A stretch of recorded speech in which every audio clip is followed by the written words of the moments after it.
Happy Saturday, everybody. It's Erica with Not Your Average EDC, and today I have a week 1 update for you guys of the Spyderco Native 5 Salt in LC200N steel. Before we get started, I just wanted to say thank you guys so much for jumping on that knife sale I had the other day. Literally sold everything within 5 minutes. I wanted to cry. I was so grateful because I'm sure, not everybody needed one of those. I'm sure people were buying them to help the cause, and it just, man, I'm so grateful for you guys. It's not even funny. Thank you from the bottom of my heart for buying those knives. It really helped me a lot, and I'm so excited that I'm able to share the knives with you guys so you guys get to use them too. People offered to buy them and have me keep them. People sent me money without even buying a knife. I'm just so grateful for you guys. I love you guys so much. Seriously. Thank you. Whew. Okay. So, week 1 update on this knife. I've been pairing this with a fixed blade every day at work. Well, and at home too, but especially at work, it's pretty important for me to have a fixed blade. I've been carrying the BGM knives mini spade lately with it, which is actually a pretty funny pairing because they're very similar. Kind of similar blade shapes, both kind of slicey, just great knives. They're a great pair together. I've been putting these two kind of head to head in terms of stainless capabilities because the LC200N is supposed to be completely stainless. That's why it's in the Salt series. And then this Gen 3 mini spade is in MagnaCut, and again supposed to be extremely stainless to the point where Spyderco, I believe, is going to convert their Salt series to MagnaCut. They're in the process of doing that. This, I have already said numerous times, MagnaCut is stainless. 100%. I have put this in its sheath with juice, water. I have left it for hours out on the counter at work with all types of produce liquids on it and juice and everything. And it is stainless. It is stainless. So really been enjoying putting this to the test with the Native. So I believe it was one of my friends, Mark, asked if this feels like S35 VN, like a lot of people have said, and I've never heard of that before. I've never heard that comparison, but I also have never really heard much about LC200N. I'm completely uneducated when it comes to this steel. All that I know is that it's supposed to be stainless, very, very stainless. So when he asked me, I was a little surprised because, at least for me so far through my testing, this has felt nothing like S35 VN at all. Generally speaking, for me, from my testing, S35 has been a little smooth and glassy for me, specifically the Chris Reeves stuff. And then when I tested the Spyderco Para 3 in S35, it was much more toothy, and I sharpened it to a very toothy edge, but it definitely feels different to me than this. I would have never thought to compare this to S35. From my experience, it would have never even crossed my mind to compare them, so it was interesting to hear that.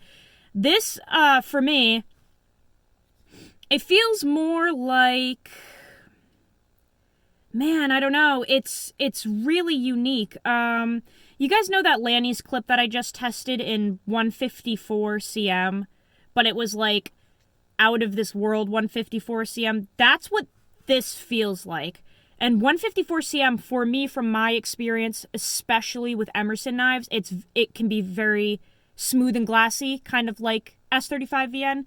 But that Lanny's clip that I had from Case Knives was crazy toothy and way harder. And it just kept shredding. I only sharpened it 2 times in the entire month I tested it. And this LC200N is feeling a lot like that really hard 154. No idea if they have anything in common. I mean, it's just, when I'm using this, the retention feels very much like that amazing 154 cm. It's toothy, it's bitey, it's not overly aggressive, but it takes a really crisp, just amazing edge. I've only had to strop it one time since using it, and I've been using this a lot lately. A lot. Things are picking up at work. We're using our knives all day, especially on delivery days. This thing is out the entire day just working. And man, I am obsessed with this thing. I love the steel. I love the design. I love the ergonomics. Everything about it is like a winner so far. And I mentioned this once before. This is not my first go around with the Native design. I had one in, I think it was S110V. It was a purple colored one. G10, or those like blurple G10 scales, and the moment I got it, I hated it. I hated it, and I ended up selling it right away. I don't know why I like the plastic better, or the FRN, whatever you want to call it, on this version, but I'm obsessed with this, and I hated the G10 one. I think it's maybe a mixture of, like, the G10 was a little heavy for me. It felt very rigid because it was G10, and the lock on that one was just more stiff than this. This one is very smooth for a lock back, in my opinion. The other one would have never dropped shut, and I tinkered with the pivot, tried some different stuff. It just never gave me the fizz, as Wrangler Star would say. This one does. This one does right off the bat. I actually am enjoying the lighter weight with this. I am enjoying the plastic feel, surprisingly. You guys know I love FRN, so not too big of a surprise, but like a lot of people like the G10 better, and man, I just love this plasticky knife. I love it. It is lightweight. It feels incredible in my hand. No hot spots or anything. I'm using it all day. I definitely, right off the bat, wanted to change to this Lynch clip that I ordered. Like, the moment I bought this, I went over to Lynch and bought the clip for it, because I knew I was not going to dig the Spyderco clip that it came with. I'm not, like, the biggest fan of the stock Spyderco clips. Nothing wrong with them, just, like, with how active I am at work, I remember having the Delico with the stock clip kind of ride up out of my pocket, catching on things, catching on apple crates and boxes, moving them. So I threw this on here, and I just love this clip. It did come a little cosmetically interesting to me, but the capability and the usability of it is fantastic. So I am loving the Lynch clip on it. Everything about this is like a home run so far. I don't think I've ever started testing a knife and been this attached to it right off the bat. Like, I'm in love so far. And dude, the jimping, I will give Spyderco this. Their jimping is my favorite, especially where they place it on the knife. You are locking into this. When you use that finger choil and this back jimping, you're locked in, bro. That's not going anywhere. It feels fantastic. So, really enjoying this so far. I have also left some juices on this and some water, and it is absolutely stainless so far. Taking it apart to clean it, it got really gunked up at work. I took it apart. It literally took maybe 5 minutes most to take this top scale off, disassemble the blade, clean it, and put it all back together, which is way easier than I thought it would be. Shout out to, I think your name is Steve, but your username is, like, very interesting.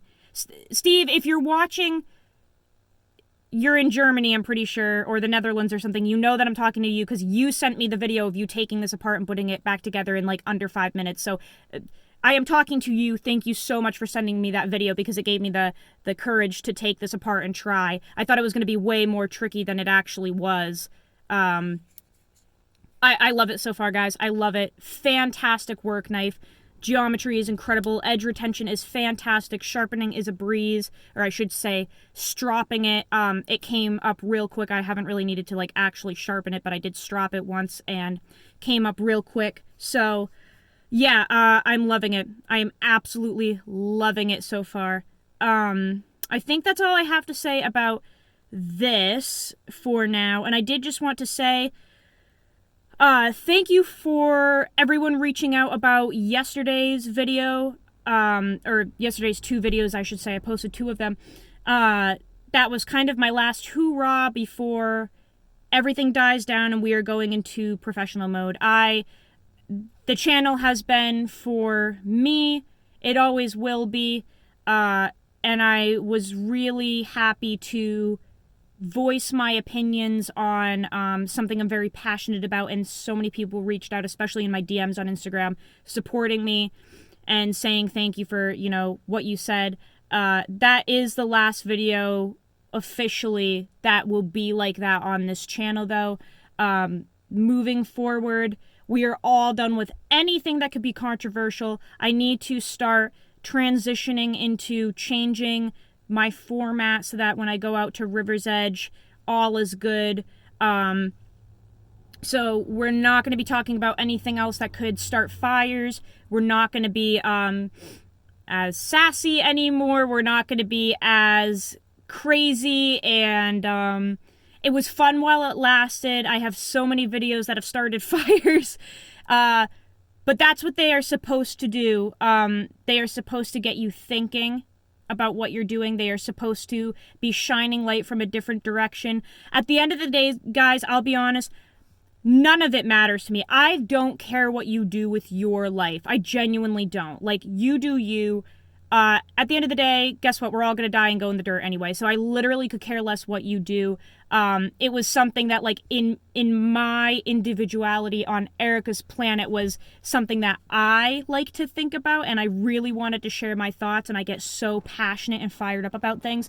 But, like, at the end of the day, guys, none of it fucking matters. None of it. Nothing matters. Like, be a good person, shut the fuck up, and use your knives. That's all that really does matter here. So, moving forward, tons of knife reviews, tons of content coming up. I have pages of stuff I want to record, but the format is officially changing from here on out. It's just going to be more appropriate. It's going to be less vicious. And yeah, I hope you guys stick along for the ride, because it's still going to be honest, but the format and the appropriateness is just going to change. I need to start that now, because my videos have been insane on this journey. So hopefully you guys follow along for that. I love you all so much. Thank you for the support. We have officially hit 1 year on the YouTube channel, and in 1 year, just 1 year, we got well over 3.4 thousand subscribers in just 1 year. We are surpassed that. I don't know what we're at. I just know it's over 3.4. So thank you guys. I will be posting a gear sale today. Nothing too crazy, just a bunch of gear that I need to move. Again, I just need to collect funds wherever I can. And I have a lot of flashlights. I have a lot of, like, random stuff, like little pocket clips, like nice ones, like Rip's Garage Tech ones that are, you know, machine milled and stuff. And I got, like, some lanyard beads and just a bunch of random stuff that I don't need anymore. So I'll be posting that up for sale on Instagram. Keep your eyes peeled for that. And I think that's it. Thank you again, guys. I love you. Go use your shit. And I will see you on the next video. Take care, guys.